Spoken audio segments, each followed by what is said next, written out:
Bienvenue à bord du vaisseau Hypersensas. Bonjour et bienvenue dans Le Défaussé, votre émission hebdomadaire sur les jeux de société. Moi c'est Alex et comme d'hab, je suis accompagné de Sam et Zéphiriel. Hello les gars. Bonjour Alex.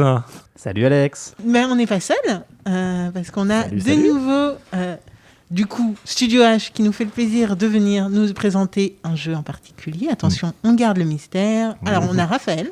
Salut. Et Thibaut. Bonjour, salut le Défaussé. Salut Studio H.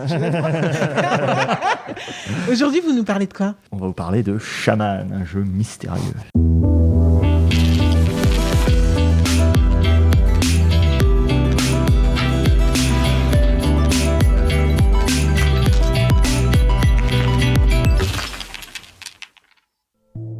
Ok, Shaman, bah écoutez, je suis prête. Mais attendez, avant, on rappelle le principe du Défaussé pour ceux qui ne connaissent pas. Ceux qui nous rejoignent maintenant. C'est une émission en 20 minutes et surtout en 3 parties où on nous présente un jeu, aujourd'hui, en l'occurrence Shaman. Et première partie, vous allez nous expliquer, messieurs, pour un petit peu le principe, le gameplay, mais très très léger parce qu'à l'audio, voilà. Mais aussi, du coup, si vous avez des petites anecdotes, on est preneur. On va couper les micros, on va nous expliquer les jeux, le vrai principe du jeu, vraiment les règles dans les détails. On va jouer. Il paraît qu'on va se foutre sur la gueule aujourd'hui, donc ça va être génial. Zéphiriel va vous choisir les meilleurs moments, parce qu'on le sait tous, il les choisit lui-même. Je prends le temps de tout réécouter, toute l'émission, juste pour choisir les 3 phrases ennemies. Vraiment, Exactement. prends un plaisir fou à faire ça. C'est faux. Et on revient pour débriefer à chaud. Absolument. Et Sam, malheureusement, n'aura pas trop de micro pour cette première partie, mais il pourra débriefer avec nous. Je suis là. C'est ça. Un esprit chamanique. Je sens la présence de Sam parmi nous. J'aime bien, à chaque jeu, il y a un truc, c'est cool. Il y a un stagiaire, il y a un stagiaire. J'aime bien. Alors, expliquez-nous, qu'est-ce que Shaman ? Alors, Shaman, c'est un jeu vraiment original, parce qu'il va combiner 2 mécaniques. Donc c'est avant tout un jeu à rôle caché où 2 équipes vont s'affronter. Donc les bons chamans sont les gardiens de l'équilibre de l'univers et ils vont lutter contre les ombres corrompues qui ne rêvent que de voir les mondes des esprits brûler. Et derrière cette mécanique de rôle caché, il y a aussi une mécanique de pli, puisqu'en fait on va jouer avec des cartes mondes qui sont numérotées, qui ont certaines couleurs, et en fait, le déroulement du tour, ça va être un petit peu comme un pli où on va pouvoir fournir la couleur, pas fournir la couleur, et selon les décisions qu'on prend, parce qu'il y a vraiment beaucoup de liberté, en tout cas, il y a peu de contraintes de pause, et on va pouvoir affecter le jeu d'une façon ou d'une autre, peut-être donner des informations sur son rôle, et enfin, gagner à titre individuel, parce qu'en fait, même s'il y a 2 équipes, on va jouer plusieurs manches, on va peut-être changer d'équipe au cours des manches, changer d'équipe pendant la manche. Mais non, et ce qui on compte, peut retourner sa veste. Plus de points. On peut tout à fait. Mais on sait jamais avec qui on est. Non. Enfin, il y a des mécaniques pour révéler quand même le rôle des gens. On peut deviner à peu près. Et on peut deviner à peu près selon les comportements, mais bon, évidemment. Mais les gens peuvent retourner leur veste. C'est possible. Il y a un effet de jeu. Ok, non, alors, j'ai un effet pervers là-dessus parce que j'ai un très mauvais souvenir de ce genre de type de jeu. Avec Cerber ? Non, avec Shadow, je sais plus quoi là, un truc un peu mangaïfié où un jeu. Shadowhunters. Voilà, Shadowhunters, où c'est un peu le même type de rôle caché, tout machin, et en équipe et machin. Donc j'ai un mauvais souvenir de ce type de jeu, mais à voir. Donc je pars pas négatif, je dis juste les rôles cachés où c'est en équipe, j'ai toujours un peu de mal parce que en général ça dépend vachement de ton coéquipier, t'es en train de dire mais ça se joue sur plusieurs manches, donc c'est vrai que les manches vont pas forcément se ressembler. D'accord. Où le méchant va peut-être à réussir à écraser tout le monde, où les gentils vont pouvoir un peu s'identifier et collaborer pour le ralentir, dès qu'ils vont se jouer sur l'élimination des joueurs. On peut pas du tout choisir ses rôles. Ah non. D'accord, ok.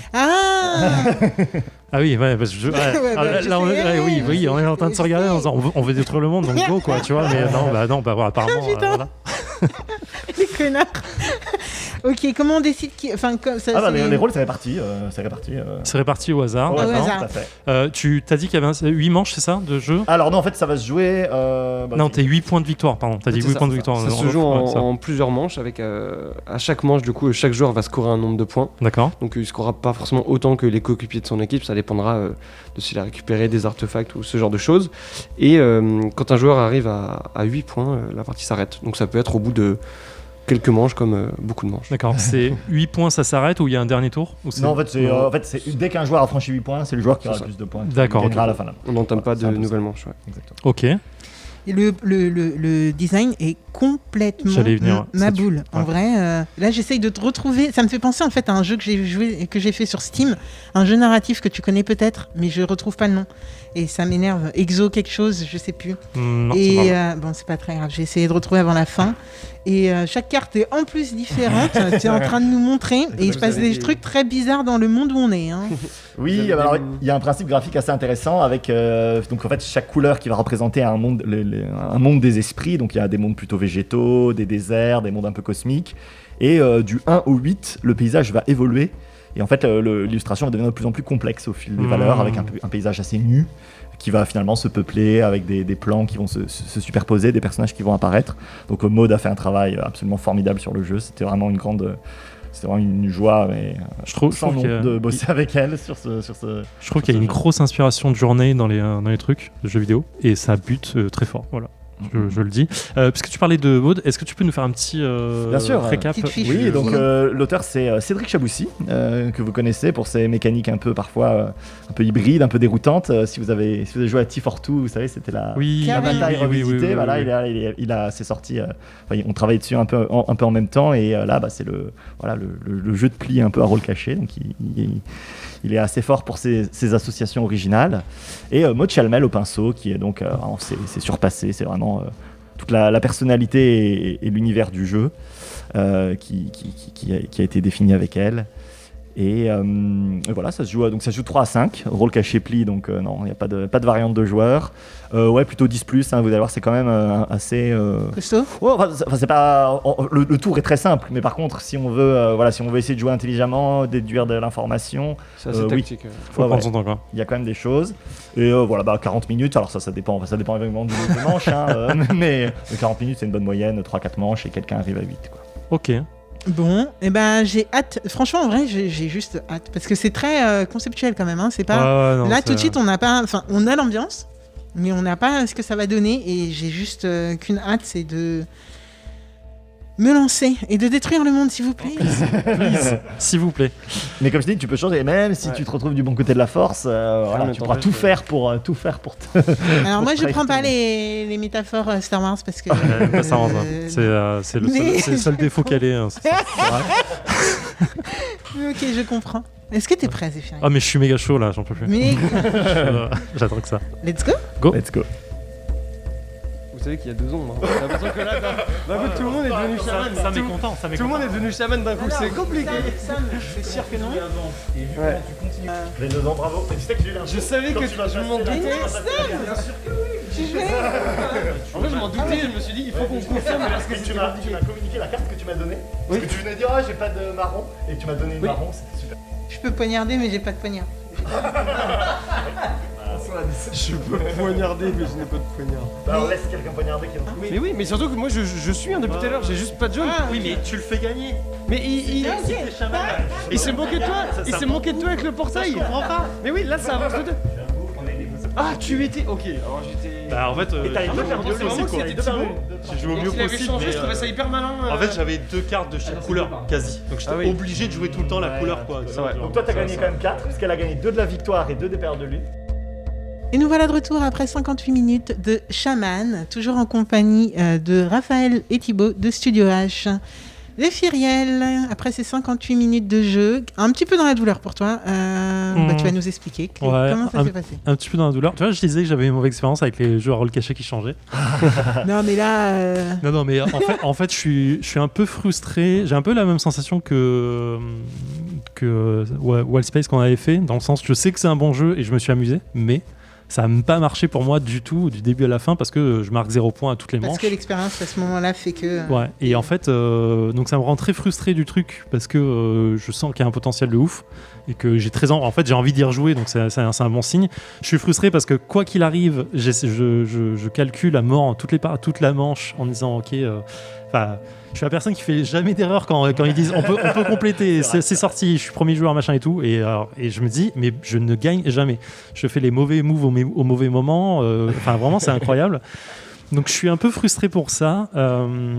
Mettons ça de côté. En vrai, c'est un bon jeu. Les mécaniques sont vraiment cool. Visuellement, je vais le redire parce que comme ça sera fait, ça tue. Il y a aucun doute là-dessus. Il y a seulement le thème du jeu ressort pas trop dans le jeu. C'est-à-dire qu'en fait, on joue des cartes. On joue des cartes et des couleurs. Il n'y a pas le côté chamanique là-dessus, machin et tout. À part, tu vois, je pense qu'à un moment, Thibaut a essayé de le faire. Si on donnait vraiment les noms des portails, tu vois, ça veut dire retenir le rituel de stabilisation. C'est un exercice, mais je pense que ça peut te mettre dans le truc. Ça veut dire retenir les noms de tous les chamans, plus tous les noms de tous les rituels. Ça fait 14 noms à retenir. Kaloa Kelon, Oswain Carnou, enfin ils ont des beaux noms un peu logiques. Mais effectivement, on pourrait avoir ce côté-là, mais je pense que ça complexifierait le jeu pour. Au bout d'un certain moment, je pense, tu les as peut-être parce que tu t'amuses à installer un certain leurre, tu vois. Exactement. Mais voilà, ceci étant dit, non, c'est un bon jeu, les mécaniques sont cool. Sur une mécanique de pli assez simple, donc il y a beaucoup de mécaniques. La mécanique est simple, mais il y a beaucoup de subtilités qui ont été rajoutées dedans et qui rendent vraiment le truc plus complexe simplement. Je m'explique. Simplement parce que on comprend vite que le plus haut va garder la main, le plus bas va y choisir un objet.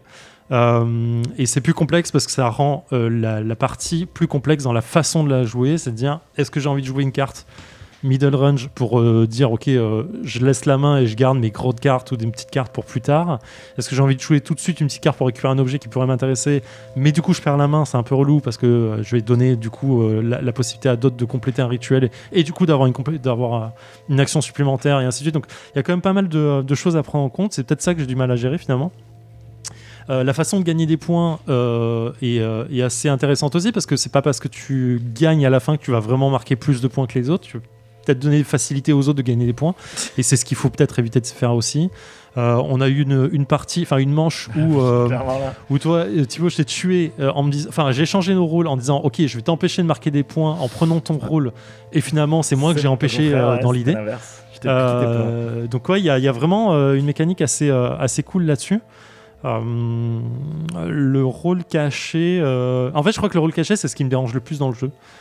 Parce que c'est ce qui moi me perturbe dans ma façon de jouer. Je dis pas que c'est une mauvaise mécanique, je dis pour moi ça me perturbe du coup parce que quand c'est trop obvious, en fait ça rend le rôle caché moins intéressant.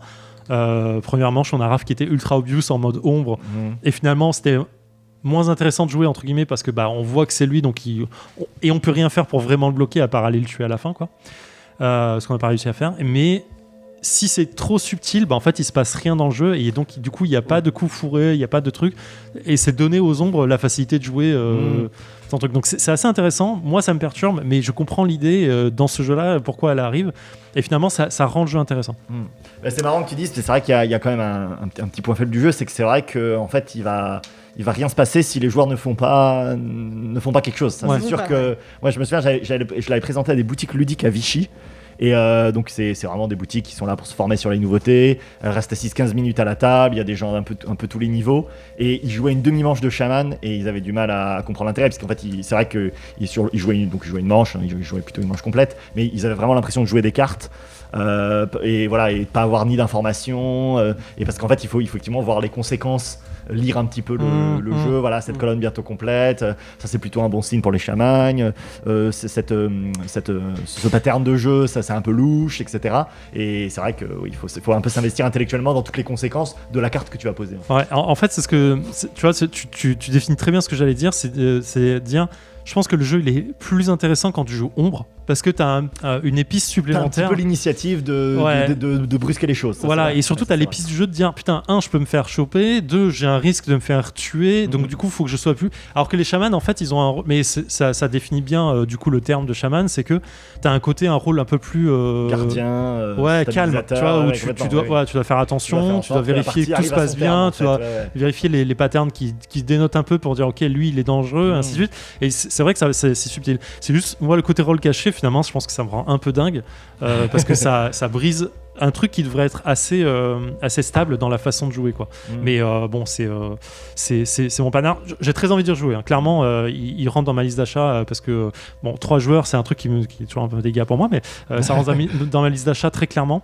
Rien que pour le visuel, parce que ça bute vraiment très fort. Enfin, je le redis, j'ai dit que je le passerai, mais en fait je le redis parce que vraiment toutes les cartes sont superbes. Il y a une très grosse ambiance de journée qui est vraiment agréable. Il y a un effort particulier sur chaque carte, chaque monde. Le plateau de jeu, il est simple, mais il fonctionne ultra bien.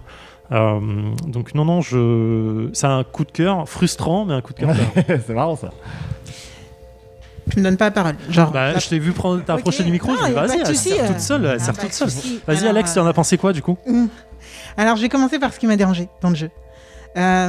Les couleurs. Vraiment, moi, j'ai eu vraiment un problème avec le jaune et le orange-vert. Vraiment, je sais pas. C'est peut-être. Alors effectivement, il y a un petit quelque chose que j'aurais pu le dire dès le début. C'est vrai que c'était l'idée de le rendre aussi accessible aux gens qui ont des déficiences visuelles. En fait, il y a une forme aussi qui est associée à chaque couleur. Et en fait, c'est la forme de la tache de lumière qui pour le coup est la même et qui est rappelée sur le plateau. Donc c'est vrai que j'aurais pu signaler ça. J'avoue que je l'ai pas. C'est vrai qu'il y avait ce point vu. supplémentaire. Là, effectivement, là c'est le triangle renversé. Et il y a également les symboles des rituels. Alors évidemment, il y a des mondes qui ont le même, mais qui permet d'identifier les cartes parce qu'il est rappelé dans les. Ouais, moi ça m'a vraiment posé un souci. Je l'ai pas dit. Hein. Mais aussi, bizarrement, les chiffres qui sont pas dans les deux sens. C'est con, hein. C'est vraiment très con, mais ça m'a. Oui, ouais, d'accord. Moi, ça m'a perturbé, vraiment, pendant les 2 premières manches, quoi, clairement. Du coup, sinon, mis à part ça, alors moi, les jeux de pli, c'est vrai que c'est un problème chez moi. Joraku, ça a été un peu la douleur, mais le pire, ça a été ton jeu, The Crew. Ah ouais, The Crew, vraiment la douleur. Mais là, en fait, ça se passe beaucoup mieux et je pense que c'est parce que justement il y a ces rôles cachés et cette dualité qu'il n'y a pas dans The Crew, qu'il y a dans Joraku, mais voilà, je sais pas, Joraku, je crois que c'était mon premier jeu de pli, donc compliqué quoi. Je sais plus. Ce qui me paraît fou, mais ouais. Oui, ce qui me paraît incroyable. Je crois que tu avais passé la partie. Non, mais vraiment. Je crois que tu avais passé la partie à me réexpliquer le truc et tout. Non, oui, on peut dire le tarot. Donc en effet, il faudrait que je reprenne Joraku. Bon, bref, on parle pas de Joraku, mais donc assez compliqué pour moi d'habitude. Alors que là, je suis vraiment beaucoup plus vite rentré dedans et beaucoup plus simplement. Ceux qui écoutent le Défaussé le savent, moi j'adore mettre un petit peu des coups de soin dès que je peux. Du coup, là j'étais dans mon univers et j'essayais de le faire. Mais il faut les bonnes cartes au bon moment, faut aller compléter la bonne colonne au bon moment. Et du coup, limite, moi j'ai commencé à jouer différemment. En mode, dans ma main, j'ai 2 cartes rouges, on va dire, une 8, un 1. Et est-ce que je fais pas l'économie du 8 du 8 rouge alors que c'est la carte que à ce moment-là je suis chaman et je dois la jouer, mais je la garde parce qu'au cas où j'aimerais bien tuer quoi. C'était du coup à un moment j'ai vraiment commencé à réfléchir comme ça, comportement complètement suspect, on s'entend. Mais j'ai eu vraiment cette question qui s'est posée à un moment, donc voilà. Et par contre, le fait qu'au final on joue plus, en fait, ce qui m'a aussi dérangé, c'est qu'à un moment on joue plus chaman contre ombre. On joue contre celui qui a les points. Oui. Ça forcément, parce que sinon l'autre c'est une gagne. dimension supplémentaire sur la fin, effectivement. Et en fait, c'est vrai que la fin même, c'était la meilleure conclusion pour moi, puisque c'est vrai que la partie, les chamans auraient pu s'entretuer un petit peu plus sur la fin. Il y avait suffisamment de marge au niveau de la piste de l'ombre pour éliminer quelques chamans. Et en fait, au contraire, la partie s'est terminée tout de suite et ça m'a permis de gagner en étant dans l'équipe gagnante, de passer de 6 à 8 points. Alors que en fait, les chamans auraient pu m'éliminer avant de terminer la partie. Mais moi, j'ai pas eu de chance parce que pas rapidement. En fait, à un moment, j'étais en tête juste et en fait, je me suis fait dézinguer 2 fois de suite alors que j'étais pas suspecte du tout. Par contre, j'étais carrément l'ombre. Mais équipes qui ont eu les couteaux et qui tombent. Parce que c'était la partie où j'ai pas éliminé Sam parce qu'il était chaman et moi j'étais chaman. Et alors du coup j'étais plutôt éliminé toi. C'est vrai qu'au fur et à mesure des manches, en fait, protéger son rôle, ne pas dire qui on est, s'aligner avec ses alliés, ça finit par passer derrière le fait de gagner et de voilà. Ça se rajoute parce que quand même tu vois j'avais pas envie de tuer Sam même s'il était devant Alex et j'allais pas non plus me flinguer ma partie pour autant quoi. On préfère perdre un peu de points et empêcher quelqu'un de gagner pour avoir une chance à la manche suivante que vraiment continuer à jouer chaman. Et donc c'est plus compliqué, clairement. Ok, est-ce que vous pouvez me refaire une petite fiche wiki ? Avec plaisir. Ah, attends, Sam. Oui, excuse-moi. Bon, Sam. t'inquiète. Je vais faire rapidement parce que beaucoup de choses ont été dites, de choses vraies. Je vais commencer par un truc quand même qui n'a pas été dit du tout. C'est putain, qu'est-ce qu'il est beau. Non, on l'a dit. Zéphiriel l'a dit. Oui, c'était une blague. Ah, autant pour moi. Et, non, ouais, j'ai beaucoup aimé. Moi, un truc par contre qui, ouais, c'est dans le jeu le rôle du jeu du personnage caché. Le rôle caché. Dans le rôle caché, contrairement du coup à un jeu de plis habituel où les plis du coup sont forcés par la couleur qui est choisie au début. Là, c'est comme The Crew, c'est pas le cas, mais dans The Crew, il n'y a pas de rôle caché. Et c'est vrai que finalement, ça aide pas tellement à trouver si facilement que ça qui sont les ombres qui sont les ombres et les chamans. Je trouve ça à la fois intéressant et à la fois compliqué. Je pense que ça a complexifié le jeu et c'était vraiment intéressant. Voilà, le reste, je suis dans l'ensemble assez d'accord avec mes petits amis. Il y avait un truc qui m'a fait peur quand tu l'as présenté, c'était le fait de tuer un joueur qui est quand même toujours assez délicat dans une partie, de mettre quelqu'un, d'exclure quelqu'un. Et le fait est que de toute façon, donc, non seulement c'est pas si simple, mais en plus ça arrive forcément vers la fin de manche et c'est pas si excluant que ça. Et ça, c'est un point que je trouve assez positif. C'est pas sur la touche si longtemps que ça. Ouais. Et il y a un truc, c'est drôle parce que c'est vrai qu'on a plutôt des éliminations en fin de manche, mais alors ça demande une configuration assez spéciale, mais concrètement, moi j'ai déjà vu des manches où l'ombre récupérait un couteau au premier tour, monopolisait une couleur sur les 2-3 premiers plis et tuait au 4e pli. Ouais, mais ça te demande d'avoir toute la couleur. C'est un peu spécial. Faut les avoir direct. L'initiative et puis c'est un peu le all-in. Mais du coup, c'est vrai que en fait, clairement, je suis assez d'accord avec Zéphiriel que l'ombre a un peu l'initiative du rythme de la manche. Ça, c'est un peu le jeu. Enfin, moi, j'ai très envie de. Alors, je pense qu'à 4 joueurs, c'est pas équilibré du tout parce que 3 chamans, une ombre, ça va être difficile. Non, en fait, il y a quand même des ombres choses qui changent. Non, il y a quand même qu'une seule ombre, ça c'est vrai. Par contre, la piste change. Oui, une ombre, 3 chamans. Les mondes changent. En fait, les bien cartes sûr, par couleur changent. Il y a quand même mais ça va être délicat quand même se retrouver en infériorité. Il faudrait que tu essayes, solo. parce qu'un chaman peut tuer, statistiquement, va tuer un autre chaman s'il y joue au hasard. En vrai, là où je veux en venir, c'est que j'ai très envie de le tester à 3. D'accord. Parce que je pense qu'à 3. Non, mais je pense qu'à 3, il a une bonne configuration, je pense. Qui a toute l'information, donc c'est un peu différent aussi. Mais tu as raison de dire que ça va être un peu différent en termes de sensations, parce que c'est vrai que les ombres se connaissaient pas. Donc c'est vrai qu'elles vont, même en tuant dans le vide, elles allaient peut-être elles pouvaient tuer leur coéquipier. Donc alors que il n'y a pas eu trop de loupés en plus. 3 ou à 1. Il y a quand même eu une manche avec 3 morts. C'est épique. C'est incroyable. Non, mais alors, et puis voilà, il faudra regarder, ce sera ajusté en termes de nombre de cartes, de nombre de mondes. Donc à chaque fois on élimine, en fait les mondes ces deux mondes ne sont présents qu'à 4 et à 5. Donc il faudra que tu essayes quand même, mais effectivement c'est différent. Il y a peut-être plus de maîtrise en termes de. Ouais, c'est ça que je cherche, des plus la maîtrise du jeu, je pense.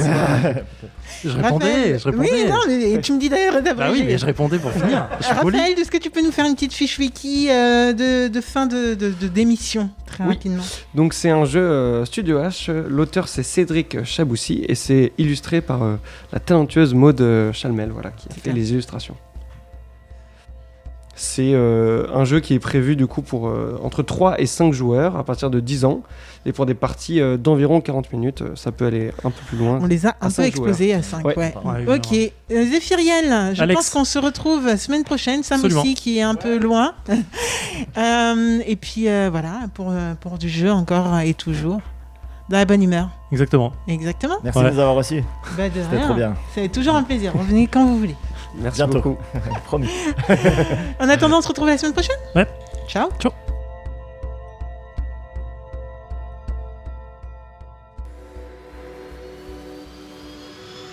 Fin de transmission.